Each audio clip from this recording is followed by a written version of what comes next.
Hello students, आज हम class 10 chapter 8 introduction to trigonometry exercise 8.1 question number 6 करेंगे।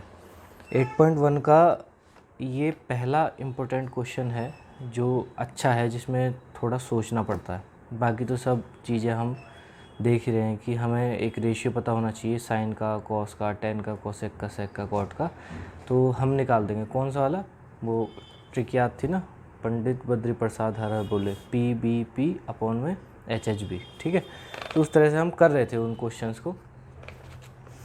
अब आज हम करेंगे क्वेश्चन नंबर 6। तो क्वेश्चन नंबर 6 क्या कह रहा है, if angle A and angle B are acute angle. Angle A और एंगल बी एक्यूट एंगल्स हैं। एक्यूट एंगल्स क्या होते हैं, चलो जो हमें गिवन है उसको भी हम साथ के साथ लिखते रहेंगे। तो हमें क्वेश्चन नंबर 6 में गिवन है angle A and angle B are acute angles. ठीक है, उसके बाद बोल रखा है such that cos A equals to cos B. इस तरह से वो इक्वल है कि cos A equals to cos B होगा। तो cos A equals to cos B है। ठीक, तो हमें शो करना है कि angle A equals to angle B. तो टू शो करना है हमें angle A equals to angle B.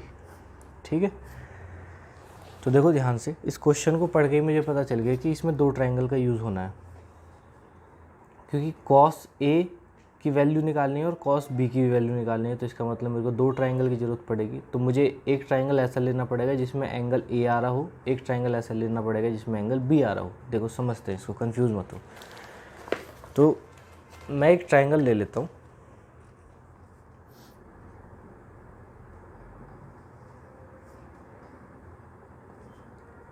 इसका मैंने इस वाले एंगल को तो नाम दे दिया ए, बाकी मैं कुछ भी दे सकता हूँ। मैं इसको पी बोल देता हूँ, इसको क्यू बोल देता हूँ। ठीक है, फिर दूसरा ट्रायंगल ले लेता हूँ। इस वाले एंगल को मैं बी बोल देता हूँ और इसको मैं आर बोल देता हूँ और इसको मैं एस बोल देता हूँ। ठीक है, तो angle A and angle B acute angles हैं, मतलब 90 डिग्री से छोटे। एंगल ए और एंगल बी एक्यूट एंगल का मतलब होता है 90 डिग्री से छोटा। ठीक, तो इसमें दे रखा हमें cos A equals to cos B. तो सॉल्यूशन स्टार्ट करते हैं। Cos A equals to cos B, ये मुझे गिवन है। ठीक, अब कॉस की वैल्यू होती क्या है हमें पता होना चाहिए। अगर नहीं भी आपको याद रहती तो आप सिंपल कोने में कहीं पंडित बद्री प्रसाद हर हर भोले इस तरह से लिख कर, ठीक, तो साइन की वैल्यू पी अपॉन एच से निकलती है, कॉस की वैल्यू बी अपॉन एच से निकलती है, टेन की वैल्यू पी अपॉन बी से निकलती है, कॉट की वैल्यू बी अपॉन पी से निकलती है, सेक की वैल्यू एच अपॉन बी से निकलती है और कोसेक की वैल्यू एच अपॉन पी से निकलती है। इस तरह से हम एक रिमाइंड भी कर सकते हैं। तो कॉस ए की बात कर रहे हैं, इस एंगल ए के लिए बेस क्या होगा, इस एंगल बेस के इसके लिए बेस होगा क्यू ए। क्या होगा, क्यू ए। और हाइपोटेनियस तो वही 90 डिग्री के सामने वाली साइड होती है। ये एंगल यहाँ पे 90 डिग्री है, तो इसके सामने वाली साइड पी ए इसका हाइपोटेनियस हो गया। कॉस बी के लिए अगर मैं बात करूँ, कॉस बी के लिए बेस क्या है, एस बी, और हाइपोटेनियस क्या है इसका, आर बी। अब यहाँ पे आके मैं रुक गया, अब सोचने लगा कि भाई कैसे इस सवाल को आगे किया जाए। ये एक स्टूडेंट का माइंडसेट बता रहा हूँ मैं।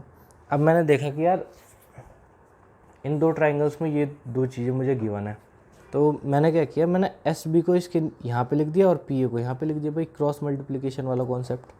तो क्यू ए अपॉन में एस बी हो गया और पी ए अपॉन में आर बी हो गया।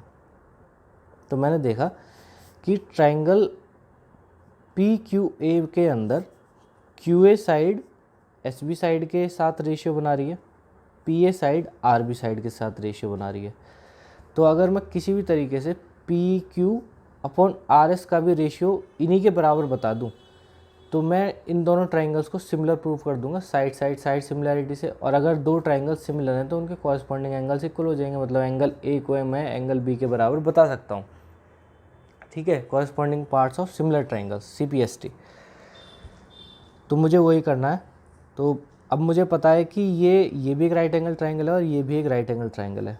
तो पी क्यू और आर एस मुझे ये निकालना है पी क्यू आर एस निकालने का तरीका क्या होता है? पी क्यू आर एस निकालने का तरीका होता है, पी क्यू साइड है तो पर हाइपोटेनस का स्क्वायर माइनस बेस का स्क्वायर कर दूंगा तो ये निकल जाएगा। तो चलो इसको करते हैं, लेकिन उससे पहले हम क्या करते हैं, Q A upon S B equals to P A upon R B को हम किसी कांस्टेंट के, मतलब किसी भी के या किसी भी वेरिएबल के इक्वल मान लेते हैं। इससे फ़ायदा क्या होगा? इससे फ़ायदा ये होगा कि जब हम इनको सॉल्व करेंगे और जब हम P Q upon R S का रेशियो निकालेंगे तो मैं क्या करूँगा कि P Q upon R S को भी के बराबर निकालूंगा और फिर मैं बोल दूंगा कि भाई ये दोनों भी के बराबर है और P Q upon R S भी के बराबर है, तो इसका मतलब ये तीनों साइड्स का रेशियो आपस में बराबर हो गया। ठीक है, तो करते हैं। अगर Q A upon S B equals to P A upon R B के बराबर है तो मैं लिख सकता हूँ कि Q A upon S B बराबर होगा के और P A upon R B भी बराबर होगा के। तो मैं क्यू ए की जगह क्या लिख सकता हूँ? क्यू ए की जगह लिख सकता हूँ के एस बी और पी ए की जगह लिख सकता हूँ के आर बी। ठीक है, इतनी चीज़ समझने में किसी को कोई दिक्कत परेशानी? कोई दिक्कत नहीं होनी चाहिए। अब इस ट्राइंगल में और इस ट्राइंगल में पाइथागोरस थ्योरम का हम यूज़ करेंगे। तो in triangle P Q A, triangle P Q A के अंदर मुझे पी क्यू साइड चाहिए। ठीक है, मुझे कौन सी साइड चाहिए? पी क्यू साइड चाहिए। तो पी क्यू साइड कैसे निकलेगी? रूट के अंदर हाइपोटेनस का स्क्वायर मतलब पी ए का स्क्वायर माइनस में बेस क्यू ए का स्क्वायर। ठीक है, तो P Q equals to P A क्या है हमारा? देखो पी ए का स्क्वायर तो वैसे कोई वैल्यू तो दे नहीं रखी, लेकिन मैं पी ए की जगह क्या लिख सकता हूँ? K R B. ध्यान से समझना, क्या लिख सकता हूँ? के आर बी का whole square minus Q A की जगह क्या लिख सकता हूँ? क्यू ए की जगह भैया हम लिख सकते हैं के एस बी का स्क्वायर, के एस बी का होल स्क्वायर। ठीक है, तो पी क्यू की वैल्यू ये आ गई। अभी हम इसको आगे फर्दर सॉल्व नहीं करने वाले, ज़रूरत पड़ेगी तो आगे कर लेंगे। अब देखो, अब इस वाले ट्राइंगल में यही काम करना है। In triangle P Q A sorry R S B, R S B, triangle R S B के अंदर मुझे क्या चाहिए? आर एस चाहिए। तो आर एस कैसे निकालेंगे? By Pythagoras theorem. यहाँ पे मुझे लिख भी देना चाहिए by Pythagoras theorem, by Pythagoras theorem. ठीक है, R S equals to root के अंदर आर बी का स्क्वायर माइनस एस बी का स्क्वायर। ठीक है, तो इस ट्राइंगल के अंदर मैंने आर एस की वैल्यू ये निकाल ली और पी क्यू की वैल्यू मैंने ये निकाल ली। और मैंने आपसे कहा था कि अगर मैं P Q upon R S के रेशियो को भी के बराबर बता दूं किसी भी तरह से तो मेरा काम बन जाएगा। ठीक है, तो मैं इसी चीज़ को करने वाला हूँ कि भाई P Q upon R S को एक दूसरे के ऊपर रखूँगा। तो अच्छा, इसको इक्वेशन 1 बोल देते हैं, इसको इक्वेशन 2 बोल देते हैं। तो P Q upon R S equals to P Q की वैल्यू क्या है? रूट के अंदर के आर बी का whole square minus K S B का होल स्क्वायर अपॉन में आर एस की वैल्यू क्या है? रूट के अंदर आर बी का whole square minus S B का होल स्क्वायर। ठीक है भाई, सबको आ रहा होगा समझ में। अब देखो थोड़ा सा इसे सिंप्लीफाई करेंगे अब हम। ठीक है, तो P Q upon R S equals to root के अंदर, अब इसको मैं स्क्वायर को अंदर ले जा रहा हूँ तो ये हो जाएगा के स्क्वायर आर बी का whole square minus K square S B का होल स्क्वायर। ठीक है, अपॉन में आर बी का whole square minus S B का होल स्क्वायर। अब आपके दिमाग में ये भी आ रहा होगा भैया हमें ये सारी चीज़ें पता कैसे चलेंगी? ये पता चलेंगे आपको प्रैक्टिस से। जितना ज़्यादा आप प्रैक्टिस करोगे उतना ज़्यादा आपका दिमाग ऑटोमेटिकली सोचना स्टार्ट कर देगा कि इस क्वेश्चन को मुझे करना कैसे है। बेसिक कॉन्सेप्ट्स हैं ये, इनको मजबूत रखो और इन्हीं के बेस पे हम आगे कर लेंगे क्वेश्चन। अब देखो ऊपर के स्क्वायर यहाँ पे भी है, यहाँ पे भी है और दोनों यूनिट्स के साथ ही मल्टीप्लाई में है, मतलब यहाँ पे भी मल्टीप्लाई का साइन, यहाँ पे भी मल्टीप्लाई का साइन। तो मैं क्या कर रहा हूँ? के स्क्वायर को कॉमन ले रहा हूँ। तो रूट के अंदर के स्क्वायर मैंने कॉमन ले लिया तो अंदर क्या बचा? आर बी का स्क्वायर माइनस एस बी का स्क्वायर। अपॉन में क्या चल रहा है? अपॉन में चल रहा है आर बी का स्क्वायर माइनस एस बी का स्क्वायर।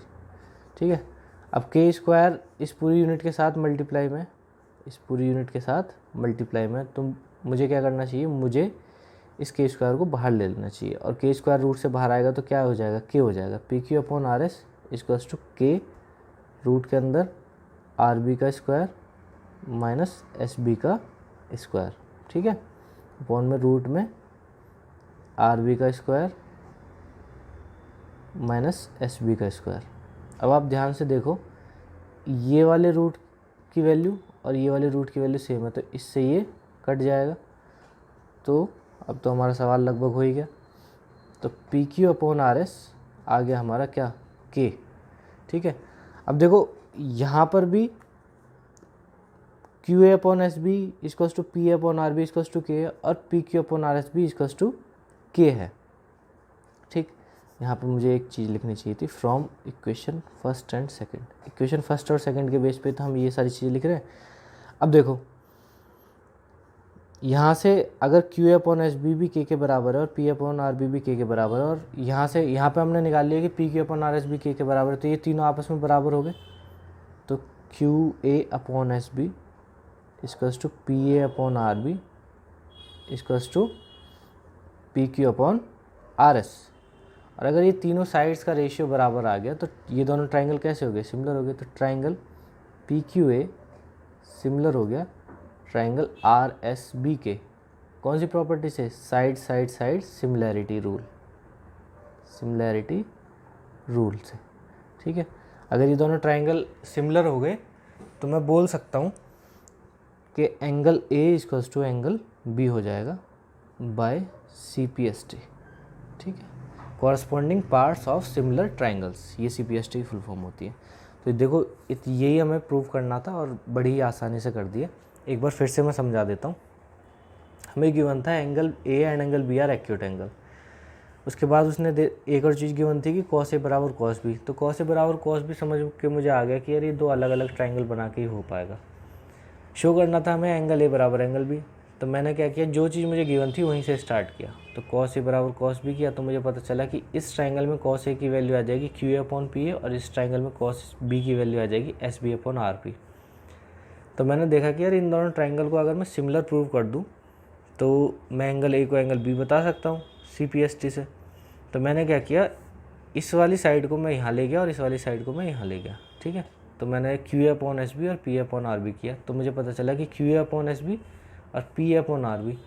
अब एक साइड का रेशियो बचा है P Q upon R S का। अगर मैं इन दोनों को भी इसके बराबर कर दूँ तो फिर मेरा काम बन जाता। तो मैंने क्या किया, क्यू अपॉन एस बी को Q A upon S B equals to P upon R B को के बराबर ले लिया। फिर मैंने सेपरेटली इसको लिख दिया Q upon S B equals to K और P upon R B equals to K. फिर मैंने एक सब्स्टिट्यूशन तैयार किया कि अगर कहीं पे भी मुझे क्यू ए लिखा हुआ मिलेगा तो मैं उसको के एस भी लिख सकता हूँ, क्योंकि मैं इसको यहाँ पे ले गया तो मल्टीप्लाई हो गया। इसी तरीके से पी ए कहीं लिखा हुआ मिलेगा तो मैं उसको के आर भी लिख सकता हूँ। तो ट्राइंगल पी क्यू ए के अंदर मैंने पी क्यू की जब वैल्यू निकाली तो वो पी ए का स्क्वायर माइनस क्यू ए का स्क्वायर रूट के अंदर निकल रही थी। तो मैंने पी ए की जगह ये वैल्यू रख दी और क्यू ए की जगह ये वैल्यू रख दी। आर एस बी में भी मैंने इसी तरह से किया। फिर मैंने ये प्रोसेस किया, यहाँ पे पहले के को बाहर निकाला, के स्क्वायर को बाहर निकाला, उसके बाद यहाँ पे आ गया के स्क्वायर बाहर। उसके बाद के स्क्वायर को रूट से बाहर निकाल दिया तो क्या आ गया। फिर मैंने देखा कि रूट में ऊपर नीचे वैल्यू सेम आ रही है तो मैंने वो काट दिया। उसके बाद P Q upon R S के बराबर आ गया। तीनों साइड्स का रेशियो बराबर आते ही मैंने triangle P Q A equals to congruent similar कर दिया, sorry triangle P Q A similar कर दिया ट्राइंगल आर एस बी के side side side similarity rule से। और फिर मैंने बता दिया कि भाई angle A equals to angle B होगा सी पी एस टी से। ठीक है, तो आराम से समझो, ये अच्छा क्वेश्चन है, इंपॉर्टेंट क्वेश्चन के अंदर आता है। और फिर करेंगे हम नेक्स्ट क्वेश्चन, क्वेश्चन नंबर 7। चलो क्वेश्चन नंबर 7 देखो। क्वेश्चन नंबर 7 करा है, कॉट थीटा इक्वल्स टू 7/8। तो इस चीज़ को और इस चीज़ को हमें इवेल्युएट करना है। ठीक, तो पहले तो हम क्या करेंगे, पहले तो जो चीज़ हमें गिवन है वो लिख लेते हैं। गिवन क्या है, हमें गिवन है कॉट थीटा इक्वल्स टू 7/8। और इवेल्युएट क्या क्या करना है, इवेल्युएट दो चीज़ें करनी है। पहली चीज़ तो 1 plus sine theta 1 minus sine theta upon में 1 plus cos theta 1 minus cos theta, second में कॉट स्क्वायर थीटा। तो देखो सेकेंड वाला पार्ट तो बड़े ही आराम से हो जाएगा। यही देखो कॉट थीटा 7/8 दे रखा है, कॉट स्क्वायर थीटा का मतलब कि इस वैल्यू का स्क्वायर कर दो, सिंपल।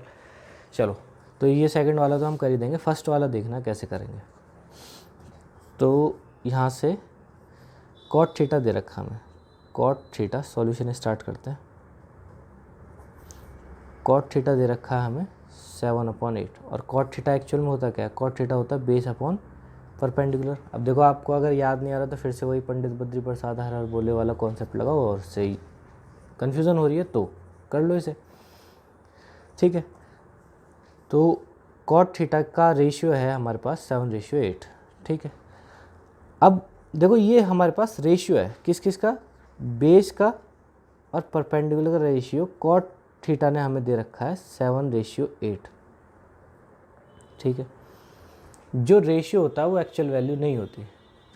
रेशियो एक्चुअल वैल्यू कैसे नहीं होती, मान लो 10/15 किया मैंने, इसको मैं जब फर्दर सिंप्लीफाई करूँगा तो ये हो जाएगा 2/3। तो इसी 2/3 को मैं रेशियो में भी लिख सकता हूँ कि 2:3, लेकिन 2:3 तो असली नंबर था ही नहीं, असली नंबर तो 10/15 था, इसको काट पीट के 2:3 आया। तो भाई हमें समझ में आया कि जो रेशियो में नंबर दे रखे होते हैं वो एक्चुअल नंबर्स नहीं होते, वो किसी नंबर को सिंप्लीफाई करके आया होता है, ठीक है। तो अब हमें करना तो इसी के बेस पे सॉल्व है ये क्वेश्चन, तो हम क्या करेंगे, इनके साथ एक वेरिएबल जोड़ देंगे, ठीक। अब हमारी बुक्स में जो वेरिएबल जोड़ रखा है वो के जोड़ रखा है, तो मैं लेट कर लूँगा, let base equals to 7K and perpendicular equals to 8K, ठीक है। अब एक राइट एंगल ट्राइंगल बना लेते हैं जिसके बेस पे हम इसे और अच्छे से समझ सकें, ठीक है। इसको मैं ए बोल देता हूँ, इसको मैं बी बोल देता हूँ, इसको मैं सी बोल देता हूँ, ठीक है। और यहाँ पे मैं ले लेता हूँ थीटा को, सी पे मैंने थीटा को ले लिया। अब इस थीटा के हिसाब से बेस क्या है, बेस ये है, तो ये हो जाएगा हमारा 7K, और परपेंडिकुलर क्या है, ये है, तो ये हो जाएगा हमारा 8K। अब देखो bye Pythagoras theorem, by using Pythagoras theorem हम AC निकाल सकते हैं। तो in triangle ABC by Pythagoras theorem AC की वैल्यू आ जाएगी रूट के अंदर AB का स्क्वायर प्लस AC का स्क्वायर, ठीक है। तो AC इक्वल्स टू रूट में AB की वैल्यू क्या है, AB की वैल्यू है 8K, ठीक है, 8K का स्क्वायर प्लस BC की वैल्यू है 7K, तो 7K का स्क्वायर। तो फर्दर मैं इसे सिंप्लीफाई करूँगा, तो 8 8 64K square plus 7 7 49K square. तो AC की वैल्यू आ गई यहाँ से रूट में 113K स्क्वायर। तो एक्चुअल में जो AC आया है वो रूट में 113K आ गया, ठीक है। तो AC की वैल्यू हमारे पास ये आ गई। बस अब तो हमसे जो पूछा वो निकाल देंगे। अब जो पहला पार्ट करना है हमें, पहला पार्ट है हमारा 1 plus sine theta 1 minus sine theta. तो कुल मिला के देखो मुझे साइन थीटा चाहिए और कॉस थीटा चाहिए, तो पहले मैं साइन थीटा ही निकाल लेता हूँ। साइन थीटा क्या होता है, परपेंडिकुलर अपॉन हाइपोटेनियस। तो परपेंडिकुलर क्या है इसका 8K, और हाइपोटेनियस अभी अभी मैंने निकाला है वो रूट में 113K। तो K से K कट गया, फाइनल रिजल्ट आ गया 8 में रूट में 113, ठीक है। और मुझे चाहिए कॉस थीटा। कॉस थीटा की वैल्यू होती है B/H। तो बेस हमारा क्या है 7K, देखो मैं यहाँ पे भी लिख देता हूँ कि ये हमारा रूट में 113K आ गया। तो 7K अपॉन में रूट 113K, तो K से K कट गया, फाइनल रिजल्ट आ गया 7 रूट में 113, ठीक। अब इसकी वैल्यू हम इस वाले पोर्शन में रख देंगे। तो एक्चुअल में फर्स्ट पार्ट जो स्टार्ट होगा वो यहाँ से होगा। तो फर्स्ट पार्ट है हमारा 1 plus sine theta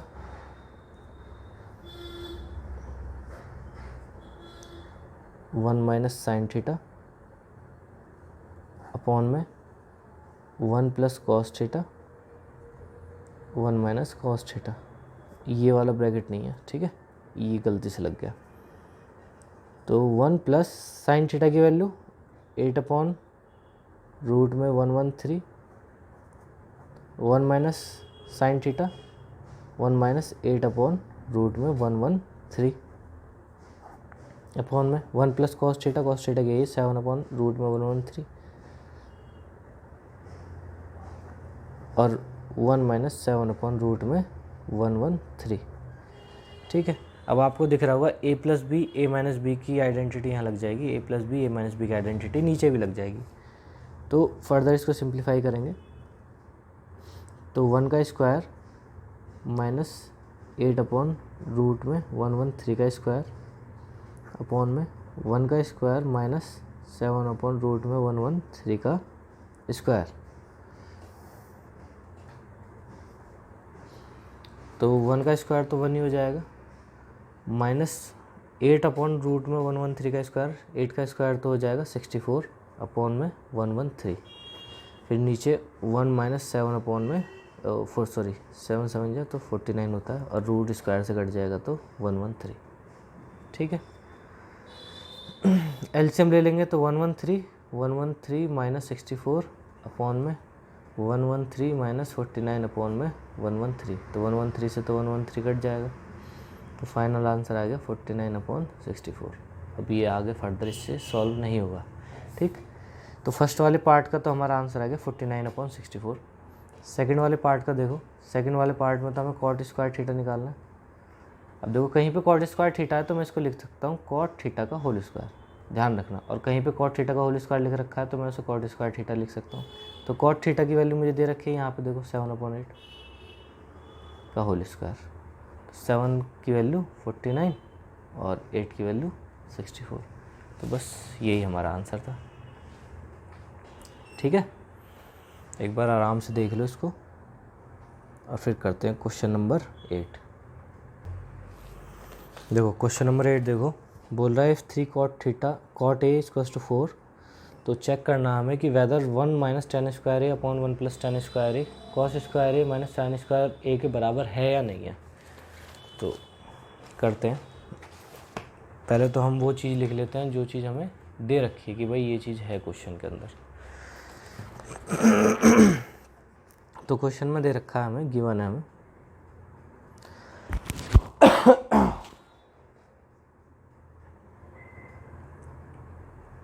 3 cot A equals to 4, तो कॉट ए की वैल्यू यहाँ से आ गई 4/3, भाई 3 इसके साथ मल्टीप्लाई में तो मैंने ऐसे लिख दिया। और चेक करना है हमें, चेक कि 1 minus tan square A upon में 1 माइनस है, प्लस नहीं, 1 minus 1 plus tan square A equals to cos square A minus में साइन स्क्वायर ए है या नहीं। तो चेक करना हमको इस चीज़ को। तो देखो करते हैं इसको सॉल्व। पहले तो हमें ये पता होना चाहिए कि कॉट की जो रेशियो आती है वो कैसे आती है। तो कॉट सॉल्यूशन स्टार्ट है, कॉट ए जो होता है जो हमें दे रखा है इसमें 4/3, लेकिन जो एक्चुअल में वो होता है बेस अपॉन परपेंडिकुलर का रेशियो। तो यहाँ पे जो हमें रेशियो गिवन है वो b रेशियो p का गिवन है। तो मैंने अभी पिछले क्वेश्चन में बताया कि रेशियो दे रखा है तो उसे हम कैसे लेट कर लेंगे, k की फॉर्म में, मतलब कि एक उसके साथ वेरिएबल जोड़ देंगे। तो लेट कर लेंगे, let b equals to 4k and p equals to 3k। एक ट्राइंगल बनाते हैं इसको समझने के लिए। इसको मैंने p बोल दिया, इसको q बोल दिया, इसको r बोल दिया, ठीक है। और मैंने एंगल जो ले लिया, थीटा जो ले लिया, वो यहाँ पे ले लिया, ठीक।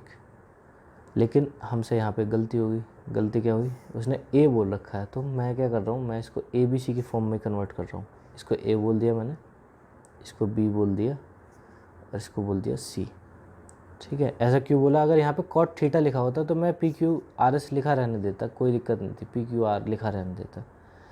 लेकिन यहाँ पे क्या लिखा था, यहाँ पे a लिखा था, तो इसका मतलब कि मुझे ट्राइंगल के अंदर भी ये चाहिए, तो मैंने यहाँ पे a लिख दिया, यहाँ पे b लिख दिया, यहाँ पे c लिख दिया, कोई बात नहीं, a पे ही एंगल है हमारा, ठीक है। अब अगर a पे एंगल है तो बेस मेरा ये हो गया 4k और परपेंडिकुलर मेरा ये हो गया 3k, ठीक। अब हाइपोटेन्यूस निकालनी है मुझे सी ए, तो अब इस चीज़ को तो आप भी जानते हो कि हाइपोटेन्यूस निकालने का फॉर्मूला क्या होता है, बाय पाइथागोरस थ्योरम। तो in triangle A B C by Pythagoras theorem A C का square equals to A B का स्क्वायर प्लस बी सी का स्क्वायर, ठीक है। तो ए बी की वैल्यू हमें 4 के दे रखी है, बी सी की वैल्यू हमें 3 के दे रखी है। तो 4k का स्क्वायर प्लस 3k का स्क्वायर। अब यहाँ से मैं स्क्वायर हटाऊँगा तो इधर रूट आ जाएगा, तो ए सी इक्वल्स टू रूट में ये, ठीक है। तो ए सी इक्वल्स टू रूट में 4 चौक 16 k का स्क्वायर और 3 तिया 9k का स्क्वायर।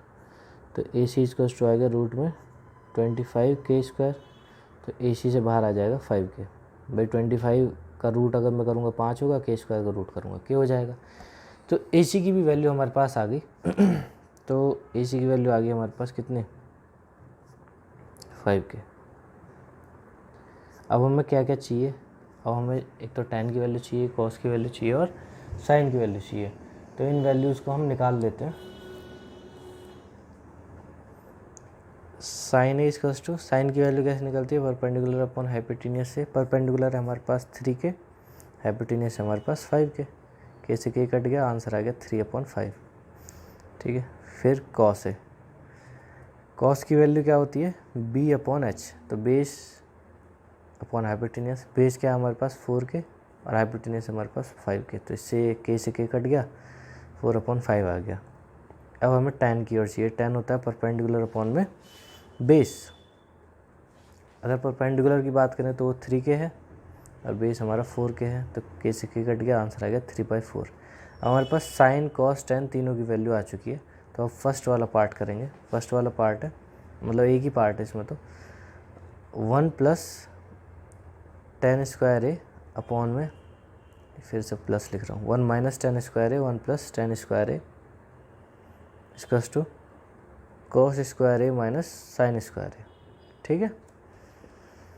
तो 1 minus tan square A, tan क्या है 3/4, तो 3/4 का होल स्क्वायर अपॉन में 1 प्लस 3/4 का होल स्क्वायर। कॉस स्क्वायर क्या है, कॉस है 4/5 का होल स्क्वायर, माइनस साइन क्या है हमारे पास 3/5 का होल स्क्वायर, ठीक है। इसी को सॉल्व करेंगे आगे, इसी को आगे सॉल्व करेंगे। चलो, तो 1 माइनस 3 3 या 9, 4 4 या 16 अपॉन में 1 प्लस 3 3 या 9, 4 4 या 16 इसको टू में 4 4 या 16, 5 5 या 25, माइनस 3 3 या 9 और 5 5 या 25, ठीक है। आगे करते हैं, एलसीएम लेंगे तो ये हो जाएगा 16 माइनस 9/16 और नीचे हो जाएगा 16 प्लस 9/16। तो 16 से 16 कट गया। इसको सॉल्व करूँगा तो 16 माइनस 9/25। तो 16 माइनस 9 क्या होता है, 16 माइनस 9 होता है 7 और 16 प्लस 9 क्या होता है 25 और 16 माइनस 9 क्या होता है 7/25। तो left hand side equals to right hand side आ गया। इसका मतलब क्या है कि ये दोनों इक्वल है, ठीक है। तो कुछ नहीं था, बेसिकली हमें एक रेशियो दे रखा था, उसके बेस पे हमने थर्ड साइड निकाली। थर्ड साइड निकलते ही तो फिर हम किसी की भी वैल्यू निकाल सकते हैं, sine cos tan cosec sec cot, और उस वैल्यू को बस हमने इसमें पुट किया, बस उसके बाद सिंप्लीफाई किया और हमारा L H S equals to R H S आ गया, ठीक है। चलो फटाफट से उतार लो इसे, फिर नेक्स्ट क्वेश्चन पे चलते हैं। क्वेश्चन नंबर 9 देखो, तो क्वेश्चन नंबर 9 बोल रहा है, क्या बोल रहा है,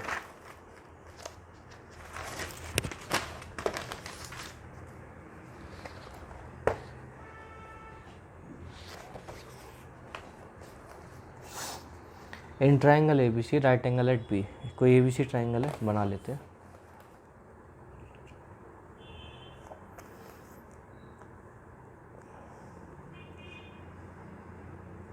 कोई ए बी सी ट्राइंगल है, वो बी पे राइट एंगल है, ठीक है। tan A equals to 1/√3, tan A दे रखा है मुझे 1/√3। तो हमें ये दो पार्ट है, इनकी वैल्यू निकालनी है। तो वैल्यू फाइंड करनी है किस किस की। एक तो sign A cos C plus cos A sign C. Second cos A cos C minus sign A sign सी। ये दो वैल्यूज़ हमें निकालनी है। तो देखो करते हैं क्वेश्चन को। tan की वैल्यू दे रखी है हमें 1/√3। एक्चुअल में tan होता क्या है? tan होता है परपेंडिकुलर अपॉन में, tan थीटा होता है परपेंडिकुलर अपॉन में बेस। ये हमें tan a की वैल्यू दे रखी है, ठीक है। अब यहाँ पे थीटा है, इसका मतलब इसके हिसाब से परपेंडिकुलर क्या है, ये है, और बेस क्या है, ये है। तो परपेंडिकुलर और बेस का रेशियो मुझे दे रखा है 1/√3, ठीक है। अब आपको पता है कि रेशियो दे रखा है, तो हम इसे वेरिएबल के साथ लेट कर लेंगे। तो लेट करेंगे परपेंडिकुलर इक्वल्स टू 1 के और बेस इक्वल्स टू √3 के, ठीक है। तो परपेंडिकुलर ये तो हो गया हमारा 1 के और बेस हमारा √3 के, ठीक। अब बाय पाइथागोरस थ्योरम हम AC भी निकाल सकते हैं। AC क्या है हमारा? हाइपोटेन्यूस है। तो in triangle ABC by Pythagoras theorem AC equals to root में AB का स्क्वायर प्लस BC का स्क्वायर। तो AB हमारे पास क्या है? √3 के। BC क्या है? 1 के। तो इसे फर्दर सॉल्व करेंगे तो √3 का स्क्वायर तो 3 हो जाएगा, 3 के स्क्वायर प्लस 1 के स्क्वायर, तो ये हो जाएगा 4 के स्क्वायर। अब 4 का रूट 2 होता है, के स्क्वायर का के आ जाएगा। तो AC की वैल्यू आ गई हमारी 2 के। AC की वैल्यू आ गई हमारे पास 2 के। अब हमें किस किस की वैल्यू निकालनी है? साइन ए, ठीक है, तो निकाल लेते हैं यहीं पे। साइन ए परपेंडिकुलर अपॉन हाइपोटेन्यूस से साइन की वैल्यू निकलती है। तो इस ए के हिसाब से परपेंडिकुलर क्या है? 1 के, और हाइपोटेन्यूस क्या आ गया हमारे पास? 2 के, ठीक है। तो के से के कट गया, इसका आंसर आ गया 1/2। उसके बाद चाहिए हमें कॉस सी। तो कॉस की वैल्यू निकलती है बेस अपॉन हाइपोटेन्यूस से।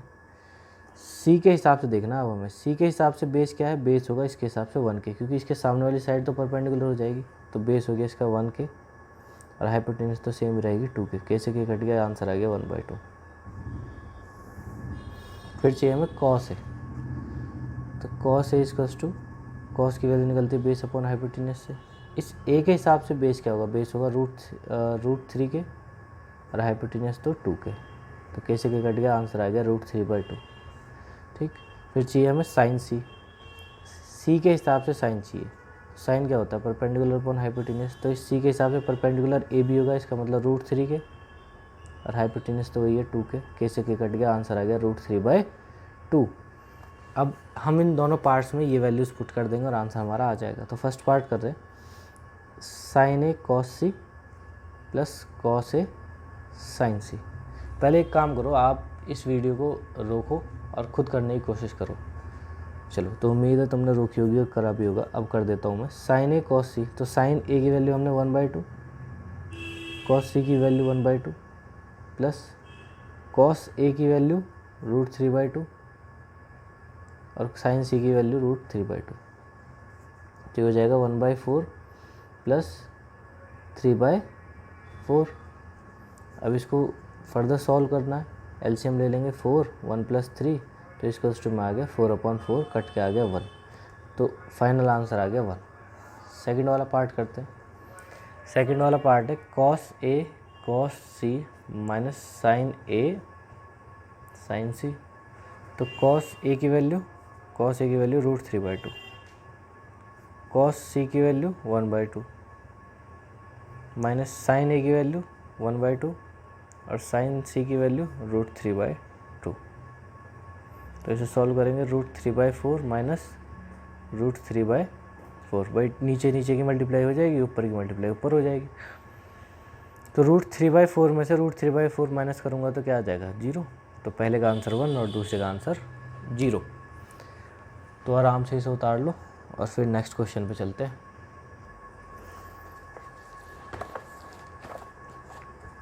क्वेश्चन नंबर 10 देखो। बोल रहा है in triangle P Q R right angle at O Q, sorry O नहीं क्यू, और P R plus Q R हमें 25 सेंटीमीटर दे रखा है और पी क्यू हमें 5 सेंटीमीटर दे रखा है और इसकी हमें वैल्यू निकालनी है। तो देखो अच्छा क्वेश्चन है। तो एक क्वेश्चन तो हमारा क्वेश्चन नंबर 6 अच्छा है, ठीक है, और एक क्वेश्चन नंबर 10। तो एक्सरसाइज 8.1 में 6 और 10 अच्छे क्वेश्चन है। अच्छे क्वेश्चन का मतलब जिसमें थोड़ा सा सोचना पड़े, हाई ऑर्डर थिंकिंग। हॉट के नाम से क्वेश्चन होते हैं ना बुक्स में, हॉट है तो हॉट का मतलब होता है हाई ऑर्डर थिंकिंग क्वेश्चंस। चलो, तो in triangle P Q R right angle at Q, तो एक ट्राइंगल बना लेते हैं P Q R, P Q R, ठीक है। पी क्यू आर में उसने राइट एंगल कहाँ दे रखा है, क्यू पे, ठीक है। और उसने फिर दे रखा है हमें कि P R plus Q R equals to 25, ये मुझे गिवन है, और P Q equals to 5 centimetre में, ये भी मुझे गिवन है। तो हमें वैल्यूज़ निकालनी है किस किस की। देखो आपको तो यहीं पे लिखना है, अब मेरे पास तो ऐसे ही लिखना है, तो मैं यहाँ पे जो मुझे प्रूव करना होता है या शो करना होता है या वैल्यू निकालनी होती है वो मैं यहाँ पे लिखता हूँ। लेकिन आप पहले गिवन लिखोगे, फिर टू प्रूव या टू शो लिखोगे, उसके बाद फिर सॉल्यूशन स्टार्ट करोगे, ठीक है। तो मुझे वैल्यू निकालनी है किस किस की, साइन पी, कॉस पी और टेन पी की, ठीक है भाई। तो अब ये क्वेश्चन हम करते हैं। देखो पी क्यू ये मुझे 5 सेंटीमीटर दे रखा है और सॉल्यूशन स्टार्ट, और मुझे P R plus Q are इन्होंने 25 सेंटीमीटर दे रखा है, ठीक है। तो मैं क्यू आर की वैल्यू निकाल सकता हूँ यहाँ से, हाँ निकाल सकता हूँ। क्यू आर हो जाएगा 25 सेंटीमीटर माइनस पी आर, ठीक है। अब बाय पाइथागोरस थ्योरम मैं पी आर की वैल्यू निकालूंगा, ठीक। तो in triangle P Q R by Pythagoras theorem P R तो निकालना है हमें, तो पी आर का square equals to Q R का स्क्वायर प्लस पी क्यू का स्क्वायर। तो पी आर की वैल्यू निकालनी है, तो पी आर की वैल्यू निकाल ली है। क्यू आर की वैल्यू क्या है हमारे पास, क्यू आर की वैल्यू है 25 सेंटीमीटर, अभी सेंटीमीटर रहने देते हैं क्योंकि यूनिट तो हम बाद में भी लगा सकते हैं, माइनस पी आर का स्क्वायर प्लस पी क्यू हमें दे रखा है 5 सेंटीमीटर, तो 5 का स्क्वायर, तो पी आर का स्क्वायर इक्वल्स टू, अब यहाँ पर ए माइनस बी के होल स्क्वायर की आइडेंटिटी लग जाएगी, ठीक है। तो 25 का स्क्वायर 625 प्लस पी आर का स्क्वायर माइनस 2ab, तो 2ab का मतलब 2 इंटू 25 इंटू पी आर, तो ये हो जाएगा 50 पी आर प्लस 5 का स्क्वायर 25, ठीक है। अब ये भी पी आर का स्क्वायर है और ये भी पी आर का स्क्वायर है, इसको मैं लेफ्ट साइड लेके जाऊंगा तो ये माइनस का हो जाएगा और इससे ये कट जाएगा, ठीक। अब मुझे वैल्यू निकालनी है पी आर की, तो मैं पी आर को लेफ्ट पे ले जा रहा हूँ, तो ये हो जाएगा 50 पी आर, इधर बचा 625 प्लस 25, तो ये हो गया 650 और P R equals to 650 upon 50। तो इसको मैं काटूंगा तो ये जाएगा 5 एकम 5, 5 से 15, 13 बार, तो P R equals to 13 centimetre हो गया, ठीक है। पी आर की वैल्यू क्या आ गई, 13 सेंटीमीटर। अगर पी आर की वैल्यू 13 सेंटीमीटर है, ये आ गई 13 सेंटीमीटर, तो अब तो हम क्यू आर की वैल्यू भी निकाल सकते हैं। क्यू आर क्या था, क्यू आर था 25 माइनस पी आर, तो Q R equals to 25 minus P R की वैल्यू 13 इक्वल्स टू 12 सेंटीमीटर, इसकी वैल्यू आ गई 12, ठीक है। अब हमें ये चाहिए, अब तो हम निकाल ही देंगे, तो साइन पी के हिसाब से, ठीक है, इस वाले, तो साइन की वैल्यू निकलती है परपेंडिकुलर अपॉन हाइपोटेन्यूज से, इसका परपेंडिकुलर 12 और हाइपोटेन्यूज तो 13 रहेगा ही। और फिर चाहिए हमें कॉस पी, इस पी के हिसाब से कॉस निकालना है। कॉस होता है हमारा बेस अपॉन हाइपोटेन्यूज, तो पी का बेस क्या आएगा 5 और परपेंडिकुलर क्या होगा 13, ये 12 है, ठीक है। फिर चाहिए हमें टेन पी, टेन पी होता है परपेंडिकुलर अपॉन में बेस, तो परपेंडिकुलर क्या हो गया यहाँ पे, परपेंडिकुलर हो गया 12 और बेस हो गया 5। ठीक है, तो ये 3 चीज़ें हमें निकालनी थी, साइन पी, कॉस पी और टेन पी, ये हमने निकाल दी। तो कैसे निकाला, एक बार इस क्वेश्चन को फिर से समझ लो। हमें दे रखा है कि P R plus Q are बराबर 25 सेंटीमीटर और पी क्यू बराबर ही है। तो मैंने यहाँ से क्यू आर की वैल्यू निकाल ली 25 माइनस पी आर, फिर मैंने सारी वैल्यूज़ पुट कर दी। यहाँ पे ए माइनस बी का होल स्क्वायर की आइडेंटिटी लगा के ये ओपन कर दिया, पी आर स्क्वायर से पी आर स्क्वायर कट गया। पी आर की मुझे वैल्यू चाहिए थी तो मैं पी आर वाली टर्म को लेफ्ट साइड पे ले गया और फिर मैंने सिंप्लीफाई किया, पी आर की वैल्यू यहाँ से ही आ गई। पी आर की value Q R square to 25 minus P R, जो कि मैंने यहाँ पे किया था, इसमें पुट करी तो क्यू आर की वैल्यू भी आ गई। अब तीनों साइड्स की मेरे पास वैल्यू होगी तो साइन पी, कॉस पी और टेन पी निकालना मेरे लिए आसान था। ठीक है, तो ये क्वेश्चन था हमारा 10 इंपॉर्टेंट क्वेश्चन। क्वेश्चन नंबर 11 देखो, बोल रहा है state whether the following are true और फॉल्स, जस्टिफाई योर आंसर। तो इस क्वेश्चन में ट्रू फॉल्स है और हमें आंसर भी देने हैं कि भाई क्या चीज़ क्यों ट्रू है और क्यों फॉल्स है, जस्टिफाई करना है। ठीक है, तो देखो करते हैं।